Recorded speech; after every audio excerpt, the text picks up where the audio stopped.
democracynow.org, The War and Peace Report. I'm Amy Goodman. We begin today with a media scandal engulfing the British Broadcasting Corporation, the BBC. The Director General has resigned amidst mounting questions over the BBC's handling of two child sex abuse reports. Earlier this month, one of the BBC's flagship programs, Newsnight, broadcast a report that wrongly implicated a politician in child sex abuse scandals. After the report aired, the victim saw a photograph of the politician and said he was not the man who abused him. In his resignation speech on Saturday, former BBC Director General George Entwistle admitted the report reflected poor journalistic standards. In light of the fact that the Director General is also the Editor-in-Chief and ultimately responsible for all content, and in light of the unacceptable journalistic standards of the Newsnight film broadcast on Friday, 2nd November, I have decided that the honourable thing to do is to step down from the post of Director General. Newsnight is also under scrutiny for failing to broadcast a report on child sex abuse allegations against the popular BBC personality Jimmy Savile, who's accused of abusing potentially hundreds of victims. On Monday, head of news Helen Bowden and her deputy, Stephen Mitchell, also stepped aside in wake of the scandal. The editor of the segment, Peter Rippon, said he axed the investigation because of lack of evidence. Instead, a series of tributes to Jimmy Savile were aired across the BBC's radio and TV network last year after his death. Here we go for a warm-up right now, then. Good evening, ladies and gentlemen. Welcome to Top of the Pops. Ooh. He was a pop pioneer. And how about that then? And a multi-million-pound charity fundraiser. He made us belt up in the 70s.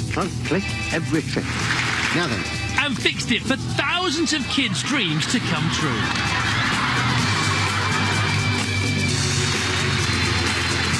For 60 years, Jimmy Savile has been part of our lives, a great British eccentric. Well, last month, nearly a year after Jimmy Savile's death, ITV released a documentary called Exposure, The Other Side of Jimmy Savile. This is Sue Thompson, a former BBC employee. And I opened the door and I walked in and Savile was sat in the chair with the right side of his body facing me. And there was a girl of about 14 with long brown hair, sat on his knee. He had his left arm up a skirt, and he was kissing her, but what I distinctly remember, and that's the image that sticks in my mind, was the fact, as I opened the door, he turned his head, and it was just his tongue that was just sort of coming out of a mouth that stuck in my mind. It was that image, so it wasn't just like a peck on the cheek that she jumped on his knee and sort of done it spontaneously. It was a definite sexual advance to this girl. The widening BBC scandal also has implications on the other side of the Atlantic. Here in the United States, former BBC Director General Mark Thompson is the incoming New York Times company chief executive. He was at the helm of the BBC last year when the investigation into Jimmy Savile's alleged child sex abuse was dropped.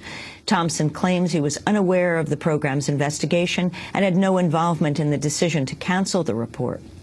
Well, for more, we go to London, where we're joined via Democracy Now! Video stream by Lark Turner. She's been researching and writing about the BBC scandal involving Jimmy Savile for the New York Times, where she recently worked on the piece, Complaint Ignored for Decades is Heard at Last in BBC Abuse Case. The article profiles Deborah Cogger, who was a teenager in reform school, where she says Jimmy Savile molested her and others. I should note we contacted the BBC for comment, but they did not respond by airtime. We're also joined by Tim Gopsill, longtime reporter who's now editor of the Free Press magazine in London. He's written that much of the criticism directed at the BBC's handling of the scandal comes from conservative media outlets in Britain who want to see the network dismantled and defunded. And we're joined by Donald Findlater. He's a sexual abuse spokesperson for the Lucy Faithfull Foundation in Britain. We welcome you all to Democracy Now! Lark, let's begin with you. Lay out the Jimmy Savile story and the overall. We're talking about two sex scandals that are bringing down the leadership of the BBC.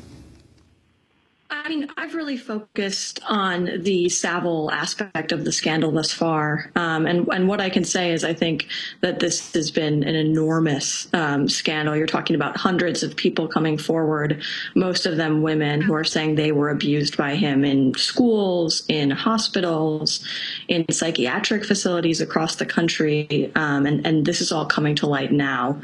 So it's a pretty exceptional case. So tell us the story of the one woman that you profiled in the New York Times who had been trying to come forward for decades. Yeah, I mean, it's a really tragic story. Deborah said she's been was abused by Jimmy Savile at a reform school back in the 70s. And for years, she said whenever she heard him mentioned in connection with sexual abuse, she tried calling up newspapers. She tried getting her story out there, and nobody wanted to speak with her. Nobody was interested.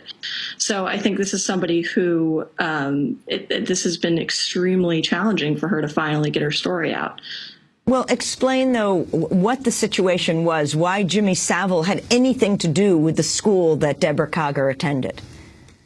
Well, this is what's really interesting. He had these long-standing relationships with different institutions across the country, including this school called the Duncroft School for Girls, which was a school for kind of troubled teenage girls who were also extremely intelligent. And he would come by with cigars and kind of crummy records that he got at the studio. And it sounds like, I mean, what the victims are saying now, and there are several of them who were at this school, they're saying that he basically had free reign of the place. And yet she came forward and she said then what was happening, but people told her to be quiet.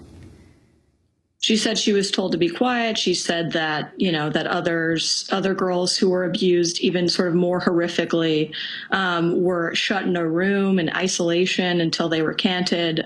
So there, this was a pretty awful scandal. I want to play a clip from an ITV documentary called Exposure, The Other Side of Jimmy Savile. This is another BBC star, Esther Ranson, who coming to terms with Savile's abuse.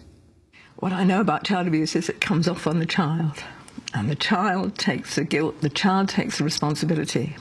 And I say to these women, don't be angry with yourselves. It's the adult to blame. And it's the adult world that created this mythical figure who was above criticism, who was above blame.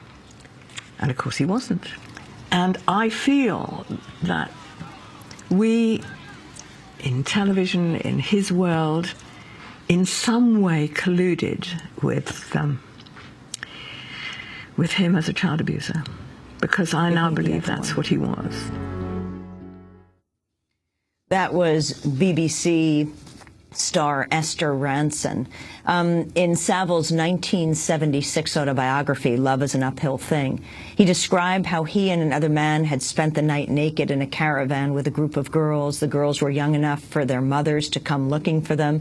Savile wrote, quote, "I train my men well, and to date we have not been found out," which after all is the 11th commandment, is it not? Unquote.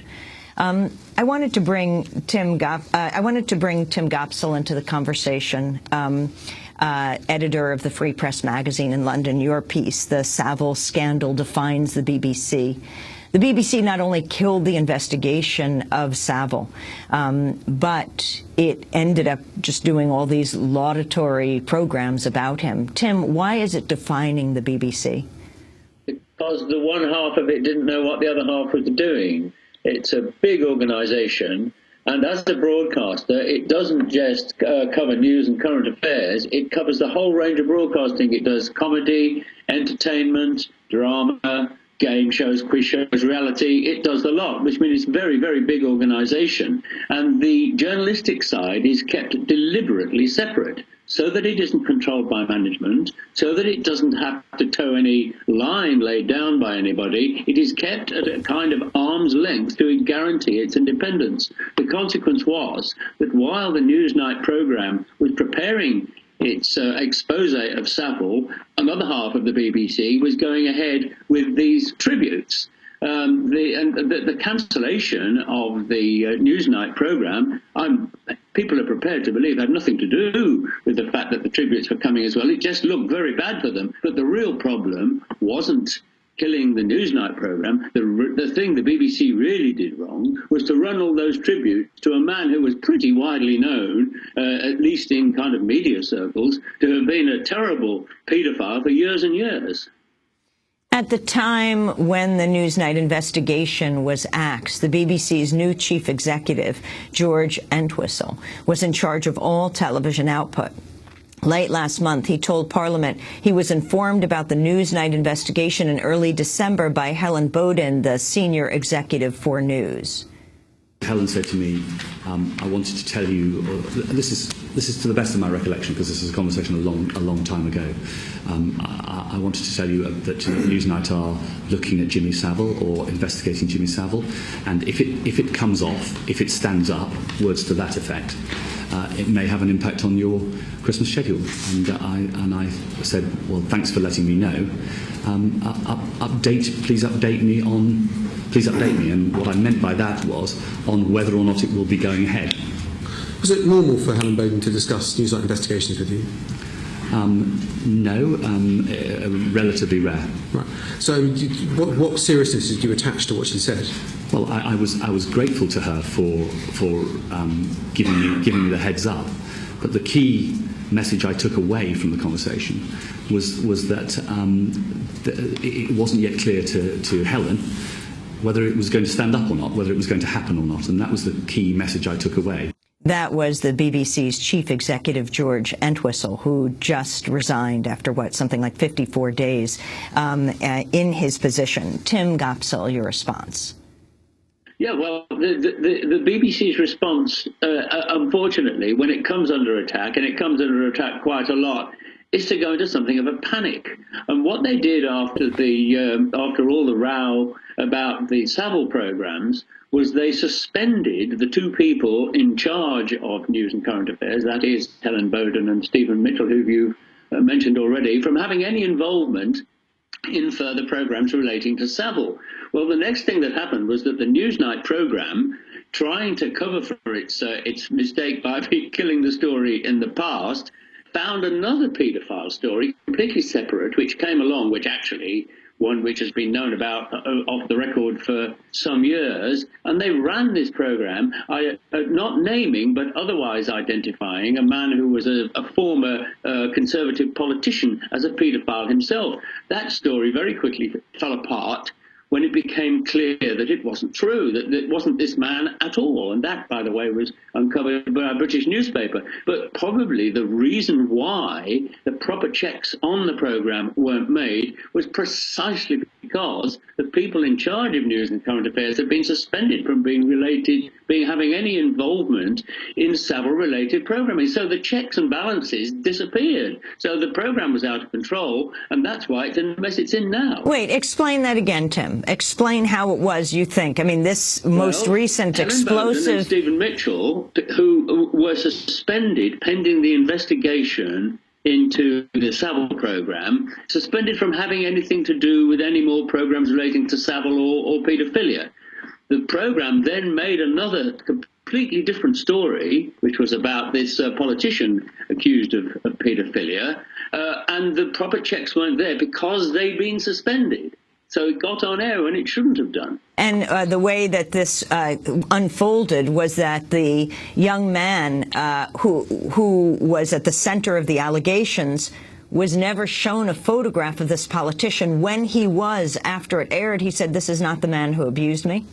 And on top of that, even worse, the program makers didn't contact the politician themselves to just even for his comment or to tell him that they were making the story. This is stuff that was alleged to have happened. Well, it did happen 20 years ago, though obviously with other people. But they didn't even check that. That was probably the biggest thing of all. It would have fallen down immediately. I wanted to go back to excerpts of a BBC Panorama special, which reveal how Newsnight journalists disagreed with editor Peter Rippon's decision to axe their investigation into allegations of sexual abuse by the late BBC host Jimmy Savile. This is Newsnight producer Marianne Jones and reporter Liz McKean. We weren't asked to find more evidence or anything like that. We weren't asked to get more people on camera. We were told to stop working on the story. The story we were investigating was very clear-cut. It was about Jimmy Savile being a paedophile and abusing his position, using his status as a charity fundraiser and television personality to get access to places where there were vulnerable teenage girls who he would abuse. I was sure the story would come out one way or another, and that if it did, the BBC would be accused of cover-up. In fact, I wrote an email to Peter saying the story is strong enough and the danger of not running it is substantial damage to BBC reputation. That's Newsnight producer Marianne Jones and reporter Liz McKean. Lark Turner, you've been researching this for quite some time. Jimmy Savile not only went after kids at schools that were honoring him and that he had free reign in, but he went after people, young people within the BBC. Is that right? Allegedly, obviously, is take these girls from, the girls who would go along with it the most, from Duncroft, which is the school where Deborah attended, and then take them to his show and have them on his show. And so then they would be in his dressing room, and that is how, that's how the BBC is implicated as far as that goes. I want to turn to Colleen Nolan, an English singer and television presenter. She was also the youngest member of the girl music group, the Nolans, in which she sang alongside her sisters. Colleen met Jimmy Savile during a Top of the Pops performance in 1979 when she was just 14 years old. She's now come forward saying Savile invited her to his hotel room, but her sister stopped her from going. Colleen also said Savile was, quote, all over her. Made it onto Top of the Pops, only to encounter the corporation's eccentric uncle. I stood next to Jimmy Savile, and I was 14, and he was all over me. Ladies and gentlemen, there are more Nolans than meet the eye. You know, it's a bit like, ooh, I don't think I like it. This is a Nolan here, but she's not old enough to join. But it's funny, because then you know it's family, because I could see my sisters glaring at him like, you touch her and we'll kill you, and they would have. And that's where family come into it. I wanted to bring Donald Findlater into the conversation, sexual abuse spokesperson for the Lucy Faithfull Foundation in Britain. Your response to what's going on at the BBC right now, and those who say, it was a different time back then. I think it is difficult to view these outrageous circumstances from the 70s, 80s, with the eyes of the 70s and 80s. We look through them now, and it's outrageous as to how Savile and others got away with what they did, and how so many children were abused and weren't either able to say anything or weren't believed if they did. So just too many bystanders doing nothing to keep children safe. And I do think things have changed a little, but I think my experience of the last 6 weeks in the UK, every day, kind of new exposés, new kind of angles on what's gone on, and I think there's been some tremendous kind of value out of that sustained kind of story, simply because survivors in large numbers are coming through to survivor helplines who've not been able to or had the confidence or courage to speak up before. But I run a Stop It Now helpline in the UK, so it's modelled on a US Stop It Now sexual abuse prevention helpline. We have 50% increase in calls over the last 6 weeks, not from survivors, but from members of the public who were noticing things going on around them, or who are remembering things, sexual abuse things, or worries that they had about possible abuse that maybe a year ago or 5 years ago they noticed and they did nothing then. And they're saying, today, I regret that I did nothing. What can I do now? So I think in terms of the public dialogue about the problem, there's a crisis right now. I hope that we start to learn some lessons. Some of those lessons ought to be that the scale of the problem in the UK, certainly in terms of sexual abuse, we know as a child protection charity, 1 in 6 children in the UK experiences sexual abuse. Most politicians don't want to hear that. Most members of police and social services don't want to know because they'd be overwhelmed by the scale of the challenge of that kind of problem. I guess the challenge that we want to take, and have written to David Cameron as a collection of children's charities and survivor charities, is saying, Prime Minister David Cameron, you need to get hold of this problem. You need to recognise the scale of it. Surely, to goodness, this 6 weeks can't have left you unmoved. We need to learn the lessons so that tomorrow's children don't suffer the harm that yesterday's children suffered. Because we can do prevention. We know some lessons that will help keep children safe. They just need to be much more available. Every parent needs some information which they haven't had in the past.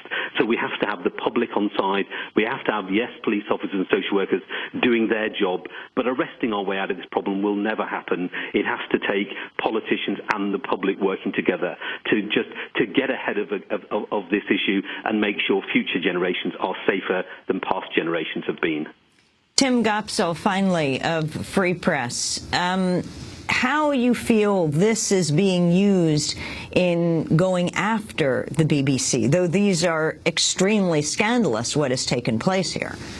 Yes, the BBC is being circled by sharks all the time in the commercial media. Because it is such a big and such a popular organisation, they are very jealous of its audiences and they want to get their hands on them themselves. So whenever something like this happens, you get the commercial media, both print and other broadcasting in Britain, criticising the BBC heavily because they want it weakened, they want it reduced so that it doesn't take up so much of the market. They now also have a lot of support in government and parliament. We have a Conservative-led government in Britain now.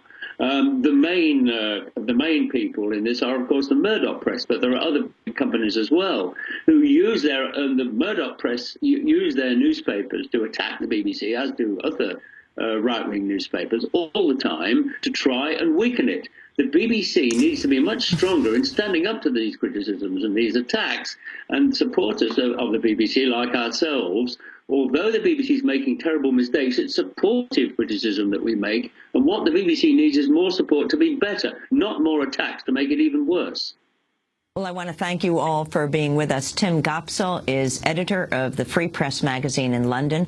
Lark Turner, thanks so much for joining us. We'll link to your piece at the New York Times, writing on the BBC scandal involving Jimmy Savile for the New York Times. Her latest piece is called Complaint Ignored for Decades is Heard at Last in BBC Abuse Case. And thanks so much to Donald Findlater, sexual abuse spokesperson for the Lucy Faithfull Foundation in Britain. This is